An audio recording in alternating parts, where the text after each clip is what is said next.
Bonjour à tous.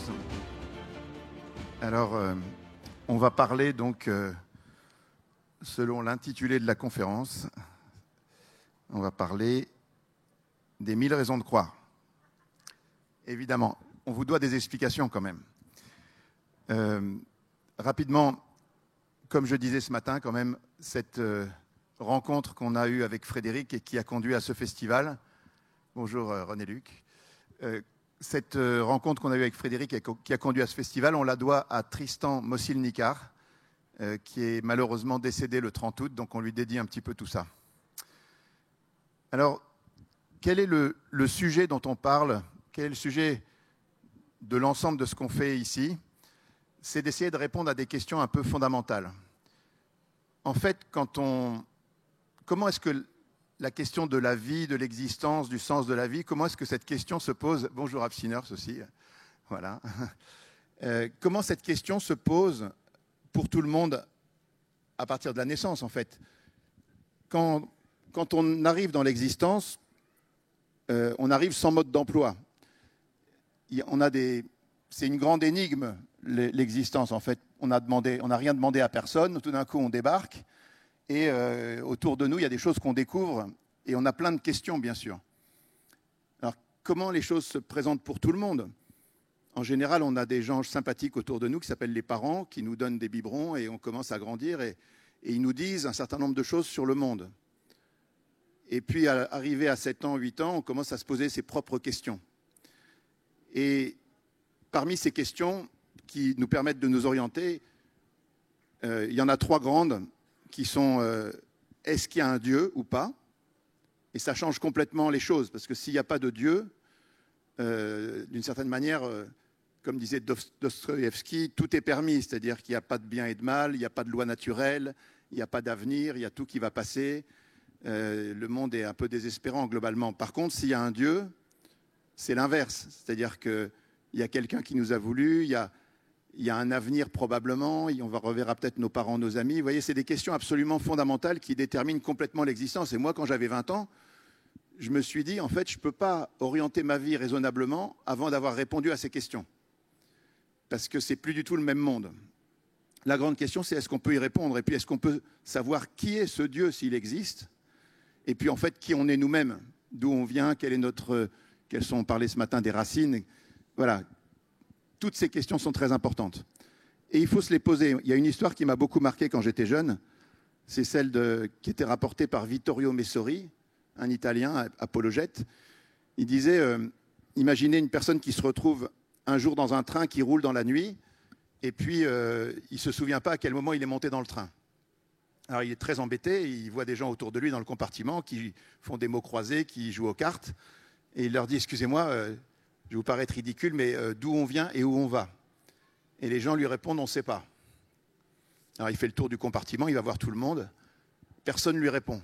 Et il revient, ils disent, mais enfin, vous êtes tous des dingues. Vous ne savez pas répondre à ces questions, de savoir qu'est-ce qu'on fait là, d'où on vient, où on va, et vous continuez à vivre comme ça. C'est extrêmement compliqué. Et en fait, qu'est-ce qu'on a comme outil pour répondre à ces questions? On a ce qu'on appelle la rationalité. C'est la seule chose qu'on partage tous, c'est ce qui permet de dialoguer avec les uns les autres, qui permet d'avoir un avis sur les secrets du monde. Et puis la foi chrétienne nous dit quelque chose de très fort par rapport au logos, par rapport à la rationalité. Elle va beaucoup plus loin, elle nous dit que Dieu lui-même est logos, c'est-à-dire parole, rationalité, sens, intelligence, verbe, et que le logos était avec Dieu, le logos était Dieu, et le logos s'est fait chair. Par lui, tout a été fait, rien n'a été fait sans lui. Et il éclaire tout homme. Donc ça, cette doctrine de l'Église qui dit qu'il y a un dialogue dans la conscience entre nous-mêmes et le Logos et Dieu, que chaque homme de chaque époque est dans le sanctuaire de sa conscience en face de Dieu lui-même, c'est extrêmement important parce qu'on le ressent tous intuitivement. On ressent tous intuitivement que quand on se retire en soi-même, on sent qu'il y a un bien et un mal, on sent qu'il y a des choses qu'on est appelé à faire. Voilà. Et donc, cette rationalité, elle est un peu le seul outil qu'on a pour répondre à ces grandes questions du monde. Alors, l'Église catholique prétend qu'on peut trouver des preuves de l'existence de Dieu avec la raison naturelle seule et arriver à une certitude sans la foi. Aujourd'hui, on ne va pas parler de foi. On parle de connaissance. Connaissance de Dieu, connaissance de la vérité dans l'histoire sur le Christ. Et la foi, c'est autre chose, si vous voulez. La foi, c'est une démarche qu'on peut faire ensuite sur la base d'une connaissance, quand on décide d'adhérer et de faire confiance. Mais c'est autre chose, ça dépend de la liberté, donc de la volonté. Donc on va ne pas regarder cette question de la foi, on regarde juste la question du logos, de l'intelligence, de la rationalité. Et l'Église catholique prétend qu'il y a des raisons rationnelles de croire en Dieu, c'est le numéro 31 du catéchisme, et des raisons rationnelles de croire en la vérité de la foi chrétienne, c'est le numéro 156. Voilà. Alors, il se trouve qu'on a été embarqué dans une histoire sur ces trois grandes questions. Avec Michel-Yves Bolloré, on a écrit ce livre qui s'appelle « Dieu, la science, l'épreuve », qui répondait uniquement à la question de savoir s'il y avait un Dieu ou pas. Et puis, on est embarqué maintenant dans une deuxième aventure qui consiste à regarder qui peut être ce Dieu. Et selon nous, c'est un débat qu'on lance, selon nous, il y a 1000 raisons de croire que ça peut être Jésus. Voilà. Mais c'est un débat, on va en discuter. Et puis, qui on est, c'est un petit peu ce que disait Jean-Pierre ce matin. On ne part pas d'une page blanche, on a derrière nous une histoire, une civilisation, des valeurs, un patrimoine, beaucoup de choses qui ont été construites, qui sont magnifiques d'une certaine manière, qui font l'admiration du monde entier. Et nous-mêmes, les Français, on est souvent un peu distants, un peu gênés quand on parle de tout ça, alors qu'en fait, je pense qu'il faudrait qu'on redécouvre un peu nos racines, notre patrimoine, notre richesse, et c'est un peu l'objet de ce festival. Alors, en 2 mots, d'abord, sur la question de l'existence de Dieu. Le plus classique, quand on parle de Dieu, il y a plusieurs approches, bien sûr. Il y a une approche philosophique qui est très importante, qui remonte à Platon, Aristote, saint Thomas d'Aquin, Leibniz et tout ça, en gros, qui consiste à dire qu'on regarde autour de soi, on voit qu'il y a des choses qui existent. Il y a un monde. Toutes ces choses qui existent, elles sont contingentes, c'est-à-dire qu'elles ne sont pas nécessaires, elles pourraient ne pas exister. Et alors, si elles pourraient ne pas exister, ça veut dire qu'elles reçoivent leur existence d'une cause. Il y a quelque chose qui les a causées. Et donc, cette cause, elle a peut-être aussi une cause, qu'il y a peut-être une cause et tout, mais il faut bien qu'à un moment, il y ait une cause première qui soit à l'origine de tout ce qui existe.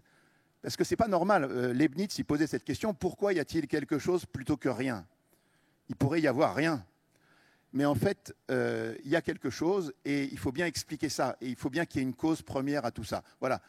Il y a de la philosophie autour de tout ça et c'est important. On peut aussi trouver des preuves de Dieu dans la morale, on peut trouver des preuves de Dieu dans l'histoire. Et nous, dans ce livre, Dieu, la science, l'épreuve, on a regardé aussi du côté de la science, parce que la science a beaucoup de choses à dire, de plus en plus. En ce moment, pour tout vous dire, ça fait 4 ans que le livre est sorti en France, on en a vendu 400 000 exemplaires en France, en Italie, en Espagne, mais on prépare le lancement aux États-Unis. Et donc, il y a 10 jours, j'étais aux États-Unis, à Berkeley, à Princeton, où on a rencontré des grands savants, des prix Nobel, des spécialistes de Hubble, de James Webb, de tout ce qu'on veut. Et on a eu ce débat qu'on prolonge depuis longtemps sur cette question de savoir s'il y a bien un retournement de la science. Je ne vais pas m'étendre longtemps sur ça, mais on va le rappeler rapidement. En 2 mots, pendant des siècles, la science a semblé pouvoir expliquer le monde sans Dieu, de Copernic à Freud, en passant par Galilée, Laplace, Newton, tout ça. Et puis on pensait que ça allait continuer comme ça tout le temps, donc ça a donné un courant matérialiste assez puissant qui a dominé intellectuellement dans le passé. Et en fait, contre toute attente, il y a eu 5 ou 6 révolutions scientifiques énormes, la mécanique quantique, la relativité, la découverte de plein de choses sur l'univers et de la biologie et tout ce que vous voulez, et les réglages fins de l'univers. Et en fait, pour résumer, on arrive à 3 conclusions très fortes.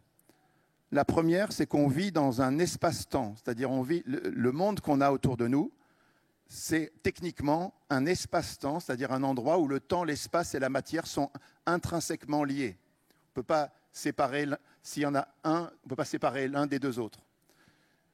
Et c'est Einstein qui a montré ça, ça a été vérifié il y a eu des équations, des prévisions, tout a été vérifié depuis 1919 jusqu'à nos jours. Tout le monde est d'accord sur ça, en fait. Le deuxième point, c'est que tout ça a eu un commencement. Ce n'est pas seulement la théorie du Big Bang. Vous verrez, si vous regardez notre livre, chapitre 7, il y a 7 raisonnements rationnels différents qui nous disent que ce n'est pas possible qu'il y ait un temps infini dans le passé. Donc il y a eu un début absolu. Ce n'est peut-être pas le Big Bang, peut-être des Big Bang avant le Big Bang, mais s'il y a des singularités avant le Big Bang, il n'y en a pas en nombre infini. Il y a bien un début absolu au temps, à l'espace et à la matière. Et ça a des conséquences phénoménales. Et le dernier point, c'est que l'univers dans lequel on vit, on s'est aperçu en science depuis à peine 70 ans qu'il est incroyablement bien réglé dans tous ses aspects. C'est-à-dire que si jamais vous regardez les données initiales de l'univers, vous regardez les lois de la mécanique quantique, de la physique, de la chimie, de la biologie, vous regardez la valeur et le rapport entre les 4 forces de l'univers, tout est parfaitement réglé et ajusté. Si vous changez un tout petit peu l'un ou l'autre de ces paramètres, tout se détraque, il n'y a plus de carbone, il n'y a plus d'étoiles, il n'y a plus de vie, il n'y a plus rien. Comment est-ce qu'on peut expliquer tout ça? Alors en fait, la réponse qui vient naturellement, c'est que derrière cet univers, il y a une cause. Si jamais, à un moment, il y a l'émergence simultanée du temps, de l'espace et de la matière qui sont liés absolument. Et j'insiste sur un point, ce n'est pas seulement le début du temps et de la matière, c'est aussi le début de l'espace. Dès que vous avez de l'espace, vous avez du temps et de la matière. On vit dans un monde, on appelle ça, il y a des champs quantiques, et donc dès qu'il y a l'espace, il y a du temps et de la matière. Et donc l'abbé Lemaître, qui était un des fondateurs de la théorie du Big Bang, l'abbé Lemaître l'avait très bien vu. Il avait tout de suite dit, on parle d'un commencement de l'espace surtout. C'est le début de l'espace qui fait commencer en même temps le temps et la matière. Donc n'importe quel enfant peut comprendre que s'il y a un commencement du temps, de l'espace et de la matière qui sont liés, la cause qui est à l'origine de cet événement, elle est forcément d'une nature différente. Elle est forcément transcendante, si on peut dire. Elle est ni temporelle, ni spatiale, ni matérielle. Elle a eu la puissance de créer tout ce qui existe, et elle a en plus tout réglé pour qu'on soit là, pour que la vie complexe soit possible. Et là, on rejoint la définition basique de Dieu dans toutes les philosophies et religions basiques, on va dire. C'est que Dieu est exactement ça, c'est-à-dire c'est un être transcendant à l'univers, ni temporel, ni spatial, ni matériel, qui a eu la puissance de créer tout ce qui existe et qui a tout réglé pour qu'on soit là. Donc la science, si vous voulez, débouche sur quelque chose qui est très très proche de la vision chrétienne, la vision philosophique de Dieu. Et alors, quelles sont les alternatives? Ça devient très compliqué pour la pensée athée, si vous voulez, parce que si vous voulez expliquer le réglage fin de l'univers, vous êtes obligé, la seule solution pour trouver une explication, c'est d'imaginer qu'il y a un très très grand nombre, pas une infinité, parce que l'infini n'existe pas en vrai, on peut le montrer très logiquement, donc un très très grand nombre d'univers, parmi lesquels tous sont stériles, et nous, on est le seul qui a pu développer une vie complexe. Ok, mais cette théorie, elle ne marche pas en fait, pour 4 raisons. La première, c'est que ce n'est pas vraiment une théorie scientifique, parce qu'elle est invérifiable, infalsifiable. Elle est complètement spéculative, mais on ne peut même pas déboucher sur des hypothèses à partir de cette théorie, parce que ce sont des choses parallèles auxquelles on n'a absolument pas accès. Deuxièmement, elle est incapable d'expliquer la beauté et l'harmonie qui est dans notre univers. Parce que si les constantes de l'univers pouvaient fonctionner pour qu'on soit là et que ça marche, il n'y a aucune raison que ce soit beau. Or, notre univers est spécialement beau et harmonieux. Il y a des harmonies de couleurs, de formes, de nombre d'or partout, tout ce que vous voulez. Il n'y a aucune raison que ce soit comme ça. C'est une improbabilité à l'intérieur des improbabilités. Il y a une troisième raison, c'est que le nombre d'univers qu'il faudrait pour que ça marche, c'est au minimum 10 puissance 500. C'est ce sur quoi travaillent les gens qui font la théorie des cordes en physique. Mais 10 puissance 500, c'est complètement énorme, si vous voulez. Si je vous demande de compter jusqu'à 1 milliard, en prononçant un chiffre à chaque seconde il vous faudra jour et nuit, il vous faudra plus de 30 ans. Si vous devez compter jusqu'à 1 milliard de milliards de milliards, il vous faut 2 milliards de fois la durée de l'univers. Et là, on est à 10 puissance 27. Donc le 10 puissance 500, c'est un chiffre qui n'a absolument aucun sens. C'est un chiffre délirant. Mais si on croit au multivers, on est obligé de croire à ça. Et puis dernière chose sur les multivers, c'est la plus fondamentale, la raison pour laquelle Stephen Hawking a dit que ça ne marchait pas, c'est que si vous imaginez un processus naturel, c'est-à-dire une machine qui crée des univers comme ça, et qu'elle doit trouver, là, par exemple, toutes les constantes dans des fourchettes extrêmement fines, entre 0 et l'infini, ça ne marche pas, parce que si vous divisez une fourchette par l'infini, vous n'avez aucune chance de tomber dessus. Et donc, si vous voulez trouver la force de gravité à 6,67, 10 puissance moins 11, il faut que vous tapiez entre 5 et 10 ou entre 2 et 15, mais si vous tapez entre 15 et 20, jamais vous l'aurez. Donc la machine qui crée les univers, il faut qu'elle soit bien réglée pour trouver les bonnes constantes. Mais qui l'a réglée? Si vous voulez, le concept des multivers qui est là pour résoudre le problème du fine-tuning, du réglage fin de l'univers, il suppose un autre réglage fin par-dessus. Donc en gros, ça ne marche pas. Et pareil pour le début de l'univers, toutes les théories qui ont été imaginées d'un univers qui naît à partir de rien, d'une série de Big Bang et de Big Crunch, tout ça, ça ne marche pas. Tout est faux. Voilà. Et on le sait aujourd'hui. Et quand j'ai discuté avec des prix Nobel à Princeton et à Berkeley, et je peux vous dire qu'ils n'avaient rien à dire. Ils ont dit oui, sur le fond, vous avez raison, peut-être qu'un jour on trouvera quelque chose. Voilà. J'ai discuté avec Saul Perlmutter, qui est quand même, et John Matter, qui est le patron de James Webb, c'est pas n'importe qui. Voilà. Donc les gens au plus haut niveau, ils ont des problèmes avec ces théories. Bon, bref. Ça fait 4 ans qu'on a fait ce livre, donc on a eu 500 parutions dans les médias, 150 conférences et débats, et objectivement, aucune contestation forte sur le fond. Donc la thèse que Dieu existe, elle est très très forte. Et elle est plus forte que jamais, on va dire. Alors la question derrière, c'est, ok, Dieu existe, mais alors c'est qui? Et c'est pour ça qu'on a développé le projet 1000 raisons de croire, parce qu'on voudrait faire une enquête. Et l'enquête qu'on a faite, que moi j'ai faite quand j'avais 20 ans, mais que vous pouvez faire et que tout le monde peut faire, c'est où sont les raisons de croire? Parce que si vous savez que Dieu existe et que vous devez trouver qui il est, il n'y a qu'une seule solution. Il faut trouver une révélation. Parce qu'à partir du monde, vous avez vu les traces de pas sur le sable, là on ne peut pas dire grand-chose. Quand vous voyez les traces de pas sur le sable, vous pouvez affirmer qu'il y a quelqu'un qui est passé, mais vous ne pouvez pas dire qui c'est. Donc pour dire qui c'est, il faut que la personne qui a fait les traces dans le sable ou la personne qui a créé le monde se révèle. Donc il y a beaucoup de candidats à la révélation. Les chrétiens, mais il y a les juifs, les musulmans, les scientologues, les New Age, les Moon, Raël, tout ce que vous voulez. Il y a plein de gens qui disent qu'ils ont une révélation. Donc la question, si vous venez me voir et que vous me dites « j'ai eu une révélation », je vais vous dire « ok, vous êtes gentil, mais donnez-moi des raisons de vous croire ». Donc il faut aller regarder les raisons de croire. Où elles sont les raisons de croire? Donc c'est hyper important. Et ce n'est pas au terme de l'enquête, mais là où on en est, moi ça fait 40 ans que je bosse là-dessus. Non, j'exagère un peu quand même, 30, hein, je ne me vieillis pas trop. La conclusion pour moi, elle est simple, c'est que la foi chrétienne est vraie, qu'il y a 1000 raisons d'y croire et qu'il n'y a rien qui peut être comparé à ça. Donc on a lancé ce projet, on a un magazine dans lequel on raconte ces choses-là. C'est que les raisons de croire, pour nous, encore une fois, c'est une thèse qui demande à être débattue.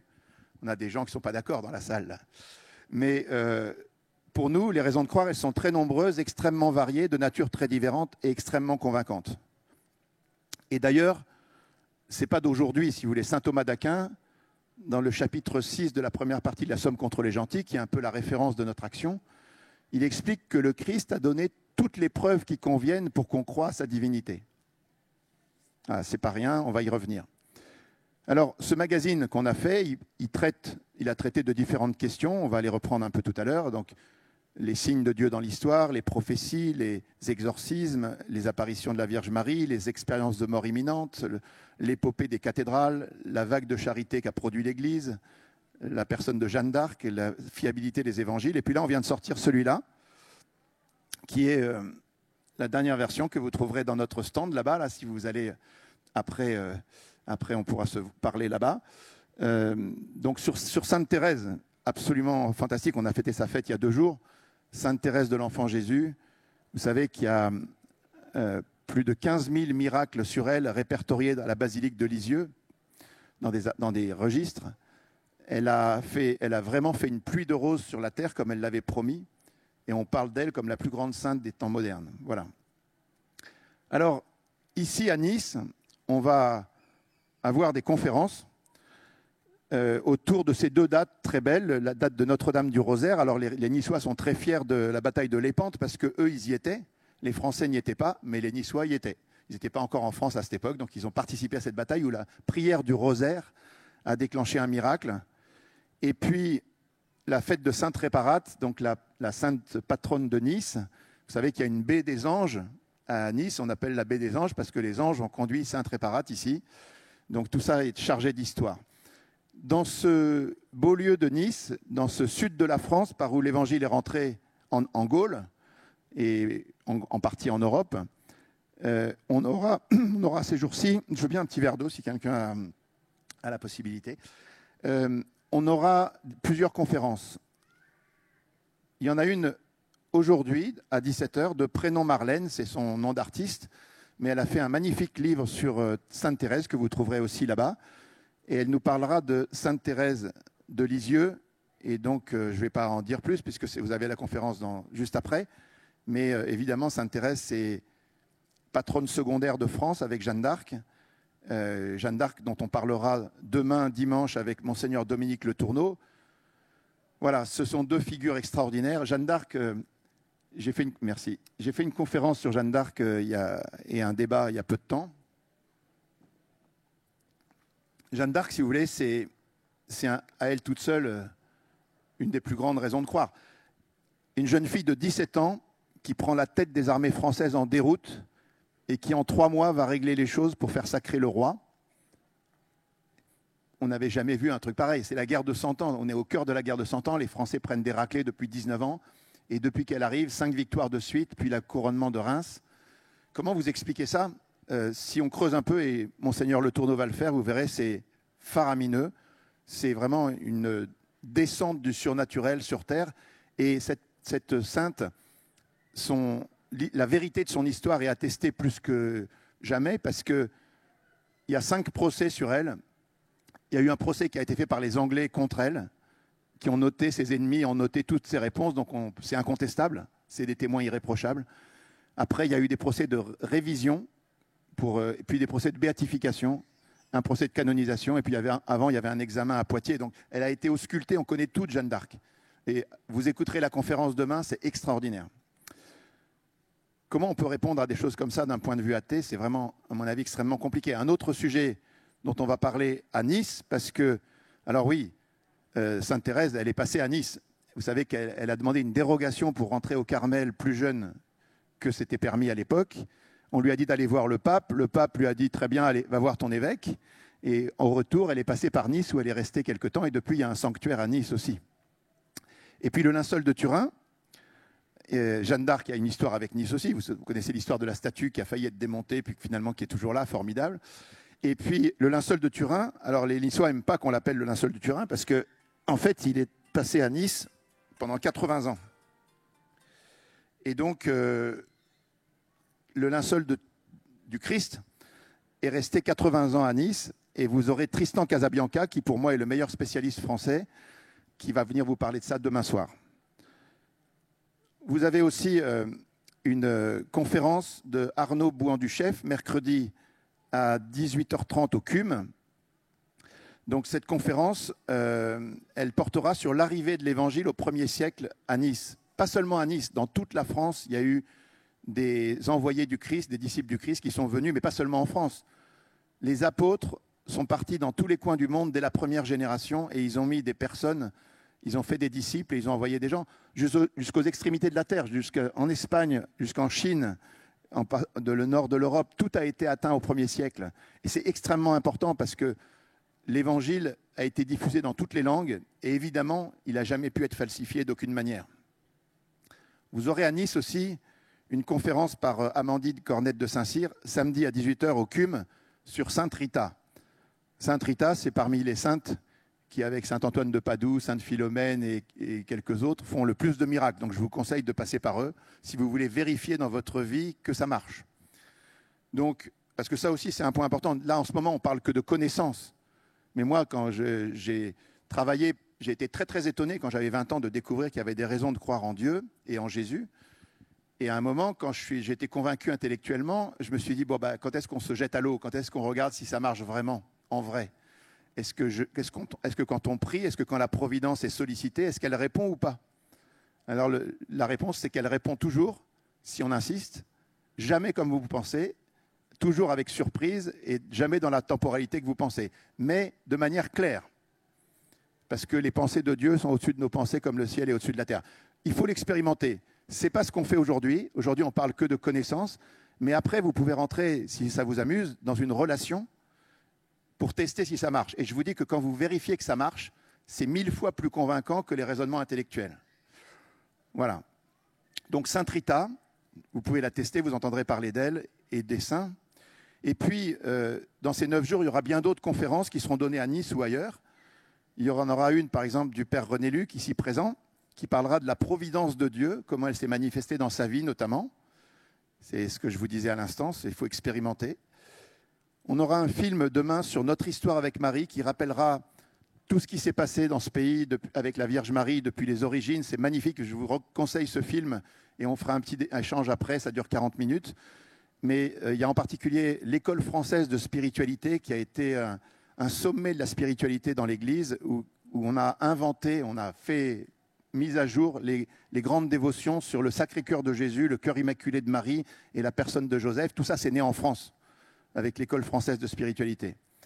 Vous aurez une conférence à distance sur le Sacre des Rois de France par Patrick Demouy, depuis la cathédrale de Reims, lundi à 16h, en direct donc sur Internet. Là aussi, les rois de France, le sacre, tout ça, c'est une histoire fantastique. Et puis, derrière le sacre, il y avait des miracles faits par le roi juste fraîchement sacré, la guérison des écrouelles. Le roi te touche, Dieu te guérit. Et ça a été attesté dans tous les siècles, avec des milliers de témoignages.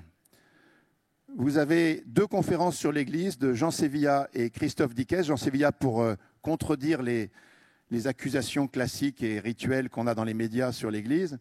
Et Christophe Dickès à 18h au CUM pour montrer la fécondité, tout ce qui a été produit par l'action de l'Église sur la terre. Mardi à 20h au CUM. Vous avez une conférence sans doute très très belle de Didier Rance à Lyon sur les martyrs. Les martyrs sont des raisons de croire énormes. Vous avez des saintes Blandines, toutes frêles, toutes jeunes, toutes petites, qui va défier les lions et toutes les souffrances au nom du Christ, avec une force et une puissance qui ne peut pas venir d'elle. Jean-Paul II disait que le témoignage des martyrs était parmi les raisons de croire les plus puissantes et qu'elles étaient œcuméniques, c'est-à-dire qu'il y en a chez les catholiques, il y en a chez les orthodoxes, il y en a chez les protestants, il y a les évangéliques. Je vois ici des amis évangéliques qui sont admirables dans tout ce qu'ils font dans le monde entier et des témoignages incroyables. Vous avez Patrick Sbalquiero, ici présent, qui animera aussi la conférence avec Éric Emmanuel Schmitt sur les mystiques en fin de semaine. Patrick nous fera à Notre-Dame-du-Laguet une conférence sur les apparitions mariales. Alors lui, c'est un grand spécialiste. Il a écrit un dictionnaire des apparitions mariales avec l'abbé Laurentin, où il recense 2400 lieux où on vénère, où on garde mémoire d'une intervention ou d'une apparition de la Vierge Marie. Et ça, on va y revenir, mais c'est quelque chose pour moi, c'est un argument d'une puissance aussi étonnante. Vous avez Mathieu Lavagna, qui doit être dans le coin aussi, Mathieu, qui parlera il est là, voilà. Mathieu, sur la fiabilité des évangiles, ici, au CUM, à Nice, à 16h mercredi, et puis il animera la journée des scolaires lundi, puisqu'il y a beaucoup de classes qui vont venir ici pour découvrir tout ça. Il sera l'animateur avec quelques autres. Donc la fiabilité des évangiles est confirmée. C'est le thème de notre avant-dernier numéro du magazine. Vous verrez aussi au stand là-bas si vous voulez. Il y a une conférence de Anne Bernet sur les anges et les démons. Elle est une spécialiste, elle a écrit un magnifique livre sur les anges. Elle interviendra depuis le Mont Saint-Michel pour montrer à quel point il y a aussi des raisons de croire aux anges et aux démons. Et les démons, c'est encore plus simple parce qu'il y a des preuves quasiment expérimentales des démons. Ça s'appelle les exorcismes. On a fait un numéro sur les exorcismes qui disait qu'on avait des prêtres, par exemple l'exorciste du diocèse de Paris, il disait, voilà, moi j'ai un collègue qui est néerlandais, des fois on prie, et puis lui il fait des prières en néerlandais, la personne en face, elle répond en néerlandais alors qu'elle ne connaît pas un mot de cette langue. Comment vous pouvez expliquer ça en dehors il parlait aussi de la puissance du nom de Jésus. Le nom de Jésus, partout dans le monde, quand on l'invoque, les démons fuient. Donc c'est d'une puissance inégalée aussi.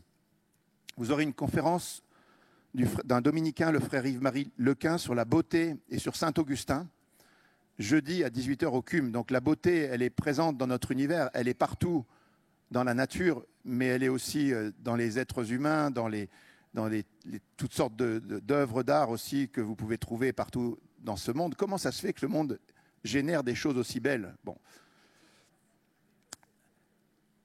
Et puis, il y aura une conférence sur les prophéties.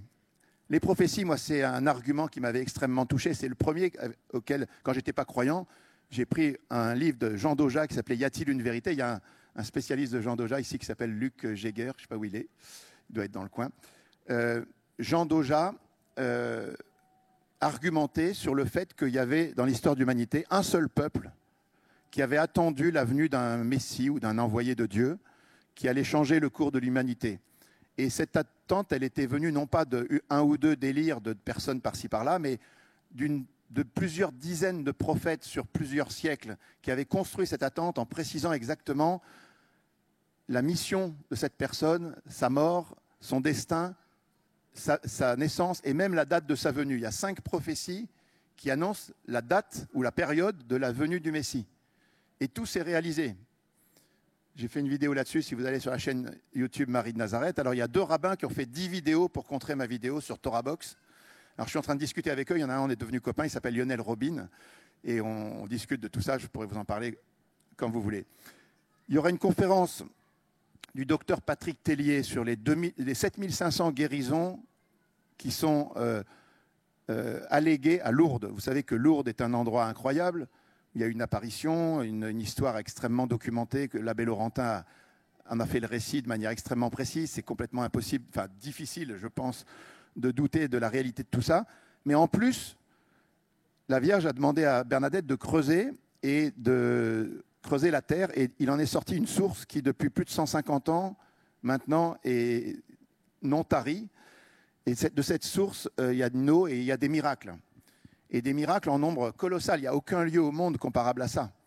Vous avez 7500 personnes qui ont déposé spontanément des dossiers médicaux au bureau médical de Lourdes. Et donc, on ne dit pas qu'ils sont tous vrais, mais simplement le fait que tout le monde ait déposé un dossier, enfin autant de gens l'aient fait. Et moi, je connais des personnes qui ont été guéries à Lourdes. Par exemple, Roland, Madame R, que connaît aussi bien Patrick, qui est une personne qui est l'absolute la plus sainte personne que j'ai connue, qui pendant 25 ans n'a ni mangé ni bu. Rolande était allée à Lourdes, elle était complètement mourante et elle est sortie de là toute guillerette et elle a continué sa vie pendant des décennies. Voilà, on va parler de Lourdes. On aura avec Éric Emmanuel Schmitt un échange, donc une interview de Patrick avec lui, vendredi à 18h au CUM, sur la question des expériences mystiques, des preuves et des épreuves de Dieu. Ça sera sans doute passionnant. C'est vrai que la mystique chrétienne est extraordinaire. Vous avez des saints comme Saint Jean de la Croix ou Sainte Thérèse d'Avila qui ont théorisé les étapes de la vie mystique et ce qu'on vit quand on se rapproche de Dieu. Et toutes les personnes qui vont jusqu'au mariage et à l'union spirituelle avec Dieu passent par ces étapes dans tous les coins du monde. La fameuse Rolande dont je vous parlais, elle a vécu ça sans savoir que ça existait. Elle a vécu toutes les étapes telles qu'elles étaient décrites par les grands docteurs de la mystique que sont Thérèse d'Avila et Saint Jean de la Croix. Vous voyez, une accumulation de choses. On aura une conférence avec Frédéric Guillot sur la rationalité de la foi chrétienne, vendredi à 20h à Paris. Et puis, on aura le cardinal François Bustillo qui parlera de la soif de croire des jeunes, dimanche, depuis Porto Vecchio. Ce sera la dernière conférence qu'on aura dans le festival. Mais au-delà du festival, vous avez, au-delà des conférences du festival ou des films qui seront projetés, vous avez derrière vous, là, 500 raisons de croire, qui pour nous sont toutes des raisons valables. Pour que Jésus ou Dieu n'existe pas, il faudrait qu'elles soient toutes fausses. S'il y en a une qui est vraie, Dieu existe et Jésus, voilà. Donc, bonne chance, allez regarder un peu tout ça. Il y a des choses qui concernent Jésus, des choses qui concernent Marie, des choses qui concernent la Bible, des choses qui concernent les apôtres, les mystiques, les docteurs, les contemplatifs, les moines, des milliers de saints. Vous savez qu'il y a 8000 saints canonisés dans l'Église catholique à peu près. Depuis 7 siècles, pour qu'un saint soit canonisé, il y a une procédure extrêmement rigoureuse qui est unique au monde. Nulle part ailleurs on fait ça. En gros, quand une personne meurt en odeur de sainteté, on dit celui-là il était spécial. Le diocèse va faire une première enquête et rassembler tous les documents. Quand les documents et l'enquête concluent que c'était vraiment quelqu'un qui mérite de détour, tout ça est envoyé à Rome, au dicaster pour la cause des saints. Et le dicaster reprend l'enquête à zéro et il va chercher à vérifier ce qu'on appelle l'héroïcité des vertus chrétiennes. Si le servant de Dieu a exercé de manière héroïque les vertus chrétiennes. Et s'il répond oui, alors le dossier est en bonne voie, mais on attend 2 choses. On attend 2 miracles. Un miracle pour la béatification et un miracle pour la canonisation. Et ce n'est pas des petites choses, les miracles dont on parle, parce que il y a un tribunal, il y a un avocat du diable, il y a une enquête, et on présente un cas et il y a des gens qui sont chargés de détruire et de montrer que ce n'est pas vrai. Et il y a des débats qui durent longtemps et au bout d'un moment, il faut que le jury conclue que oui, c'est incontestable, les lois de l'univers ont été changées par du surnaturel. Et seulement après ça, le pape peut béatifier ou canoniser. Et des dossiers comme ça, il y en a des milliers. Vous voyez, ça prend des années, ça coûte 1 million d'euros maintenant de faire un saint à cause de tout le temps que ça prend. C'est pour ça qu'il y a des congrégations un peu pauvres qui n'ont pas de saint fondateur, malheureusement. Mais, si vous voulez, on est dans des trucs extrêmement sérieux. Ce qu'on vous montre dans les bannières qui sont là, c'est des choses sérieuses. C'est des trucs qui ont été vérifiés, qui ont été regardés par l'Église en détail ou par des enquêtes différentes. Donc des saints, il y en a beaucoup. Ils sont de différentes sortes. Ils sont impressionnants. Ce sont des lumières pour le monde.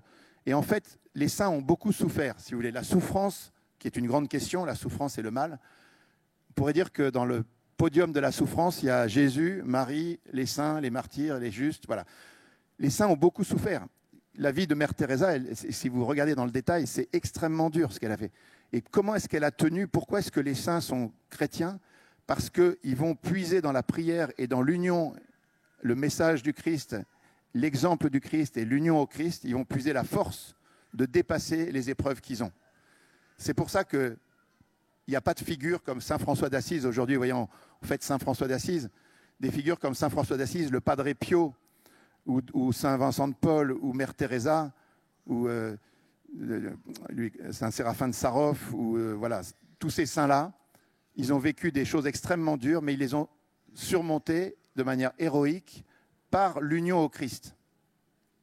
Et c'est pour ça, c'est un peu prétentieux de dire ça, que de mon point de vue, il n'y a pas de figure comparable aux saints dans d'autres traditions dans le monde.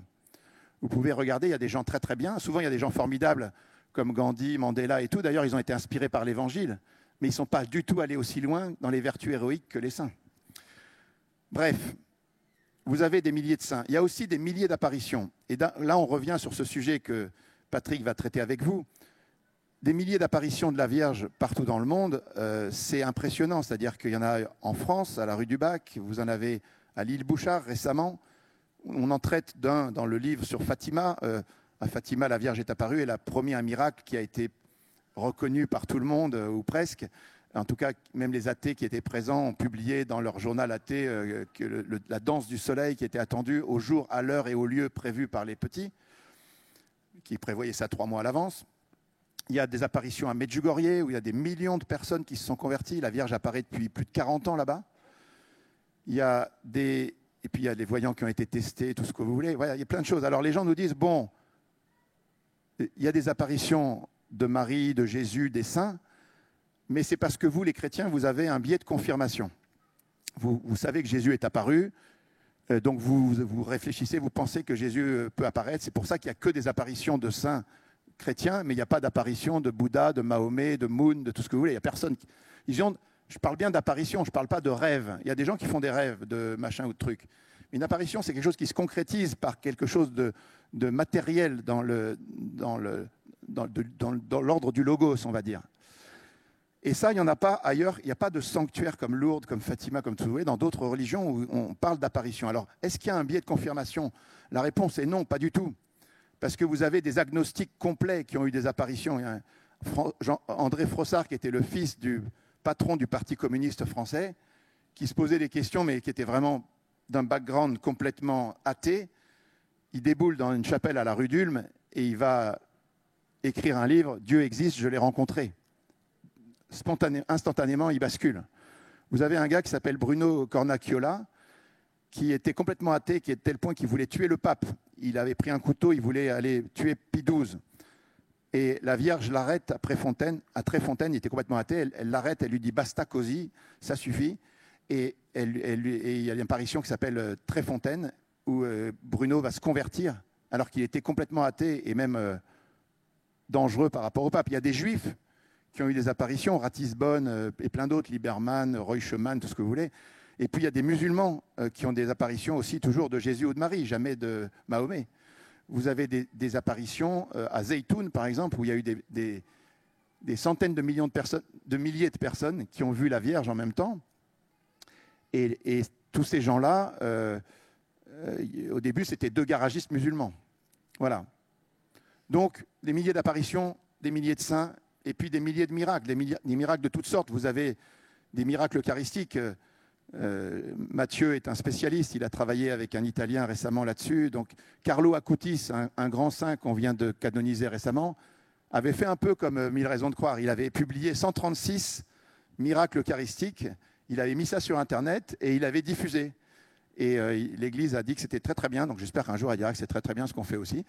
Et en tout cas, Carlo Acutis avait recensé les miracles eucharistiques, mais vous avez des corps conservés. Saint-Charbel, vous verrez ici, là-bas, il y a un panneau quand vous rentrez.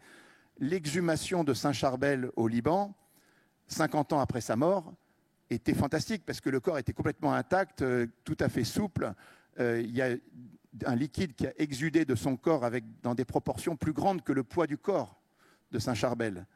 Moi, j'ai été témoin de miracles de Saint-Charbel, je peux vous dire, dans ma famille. Les stigmates de Padre Pio et de plein d'autres, c'est aussi des choses totalement inexplicables d'un point de vue en dehors de la foi. Vous avez la tilma de Guadalupe, c'est une image en cactus qui normalement se dégrade en 20-30 ans. Ça fait 500 ans qu'elle est en Mexique et elle est toujours parfaite, l'image. Comment vous expliquer des choses comme ça? Il y a plein de miracles liés à Guadalupe, bien sûr. Maria Valtorta, j'aime beaucoup Maria Valtorta, qui est présentée là-bas. 700 visions de l'Évangile qui permettent de remettre un calendrier de la vie de Jésus au jour le jour dans toutes les dates. Alors en ce moment, il y a un débat dans l'Église. Il y a des gens qui disent qu'elle est pas, c'est pas surnaturel. Alors que c'est pas surnaturel, j'aimerais comprendre parce qu'on me dit que ça vient du diable, je pourrais comprendre, mais qu'on dise que c'est pas surnaturel, je comprends pas. Parce que ce qu'elle a fait, c'est absolument dingue. Elle recense 220 villages, 750 personnages. Elle n'a jamais mis les pieds en Terre Sainte. Elle était alitée dans son lit. Voilà. J'en parlerai fortement un jour de Maria Valtorta. Des miracles de lacrymation de statues de la Vierge, soit avec des larmes humaines, soit avec des larmes de sang, ou alors de l'huile qui suinte aussi un peu partout dans le monde. Et puis la médaille miraculeuse, qui a aussi un parcours absolument fantastique. Des milliards de médailles miraculeuses ont été diffusées dans le monde, avec à chaque fois beaucoup de choses, depuis Paris. Hein, c'est à Paris où on trouve le corps conservé de Saint Vincent de Paul et de Sainte Catherine, avec un peu de cire quand même. Voilà, ça c'est Rolande dont je vous parlais, la fameuse Rolande, la passion de Madame R. Et puis ça c'est les exorcismes qui sont une preuve expérimentale de Dieu. Il y a des guérisons qui se font un peu partout, beaucoup dans le monde évangélique, aussi dans le monde catholique avec le Père Tardif ou Damien Sten et d'autres. Et puis les expériences de mort imminente qui sont en quelque sorte, on entrevoit le début de ce que la foi chrétienne nous dit pour le jugement, pour ce qui se passe après la mort, ce qu'on appelle l'eschatologie. La foi chrétienne nous dit qu'après la mort, l'âme est séparée du corps et elle va rejoindre Jésus pour un jugement particulier, avant ensuite un jugement dernier, et puis l'enfer, le paradis ou le purgatoire. Tous les gens qui ont vécu des expériences de mort imminente, alors il y a des expériences négatives qui parlent un peu de l'enfer, mais il y a des expériences, la plupart sont positives, où les gens se retrouvent dans un monde où on leur dit, où ils comprennent que la valeur suprême, c'est l'amour. Et ils sont très attirés par un être, une lumière, qui se caractérise par deux choses, une lumière et un amour inconditionnel. C'est exactement la carte d'identité de Jésus. Sur la carte d'identité de Jésus, vous avez marqué lumière et amour inconditionnel. Et donc, ils sont très attirés par cette personne, mais quelque chose les retient, ou des fois ils reviennent et puis ils témoignent de tout ça. Mais au cours de ces expériences, ils ont aussi la rencontre avec des personnes décédées, des lames de personnes décédées, avec des anges. Ils revoient leur vie en quelques instants, ils voient tout dans un contexte complètement différent parce que la vision qu'ils ont est beaucoup plus claire, beaucoup plus nette. Enfin voilà, vous connaissez les EMI, on a fait un magazine sur le sujet, ça reprend tout ça. Et si Dieu nous prête vie, on va faire un livre un peu comme Dieu, la science, l'épreuve. Donc on a fait ce livre qui fait 600 pages et on espère faire avec Patrick, avec Mathieu, avec Anne, avec quelques-uns, un livre de référence sur les 1000 raisons de croire qui devrait, si Dieu veut, sortir en septembre 2026. Voilà. Qu'est-ce qu'on a à dire en résumé ? Ce qu'on appelle les preuves de l'existence de Dieu et de la vérité de la foi chrétienne, ce que nous on appelle comme ça ne veut pas dire que c'est vrai, encore une fois c'est un débat, ça nous semble être des choses qui sont dans l'ordre de la connaissance. Une connaissance qui est soit d'ordre philosophique, avec toutes les preuves de Dieu, soit d'ordre scientifique, qui sont des corrélations des preuves scientifiques, soit liées à l'histoire de l'humanité, à ce qu'on appelle l'histoire de la révélation, avec toutes ces choses. Et donc, comme je vous disais, on a fait 1000 raisons de croire et Dieu, la science, les preuves pour répondre à certaines catégories de ces preuves. Voilà. Nous, notre thèse, c'est que tout converge d'une manière assez impressionnante dans tous les domaines, que la connaissance progresse. Vous savez, le grand phénomène qu'on a dans notre époque, c'est que la connaissance progresse de manière fulgurante partout, en sciences, dans tous les domaines. On partage par Internet et par les réseaux sociaux. Donc, le brouillard là, que je vous montrais dans le passé, tout s'éclaircit, si vous voulez. Le brouillard se dissipe et on voit les choses de plus en plus clairement. Tout ce qu'on dit dans Dieu, la science, les preuves sur la science, personne ne pouvait parler de ça de manière scientifique il y a 100 ans. Et maintenant, franchement, c'est dur de dire le contraire. Et c'est pareil dans le domaine des preuves de Jésus. Grâce à Internet, grâce à la progression de la connaissance, on peut documenter des preuves, des miracles, des saints, des choses, parce qu'on peut rassembler une information, on peut aller chercher des informations très loin et tout ça. Voilà. Donc, aujourd'hui, à Nice, on vous propose de butiner autour de ces raisons de croire. On vous propose de nous rencontrer les uns les autres. Vous avez des stands très intéressants partout, des gens qui sont en général des croyants, qui ont vécu des choses. Et donc, posez-vous des questions, faites que les gens viennent et se posent des questions. On est là pour débattre avec eux, discuter. Et on a effectivement cet exposé des 500 raisons de croire qui nous paraît intéressant. Et on propose aux gens de venir découvrir les leurs parmi les raisons de croire. Qu'est-ce qu'on peut conclure de tout ça ? On vit, à mon avis, une époque extrêmement paradoxale. La foi chrétienne se casse la figure dans notre pays. En 1960, quand on interrogeait les gens, il y avait 82-83% des gens qui se disaient catholiques. Aujourd'hui, c'est 27%. Il y a une petite progression des protestants et surtout des évangéliques, une grosse progression des musulmans et des athées. Alors que la réalité, à mon avis, peut-être je me trompe, mais à mon avis, c'est qu'il n'y a jamais eu autant de preuves de la vérité chrétienne et de Dieu. Et donc, on a un énorme problème de communication, c'est-à-dire de comment c'est contradictoire, voilà. Ou alors on se trompe. Mais en tout cas, c'est des questions qu'il faut regarder. Je vous redis que moi, à 20 ans, je n'étais pas croyant.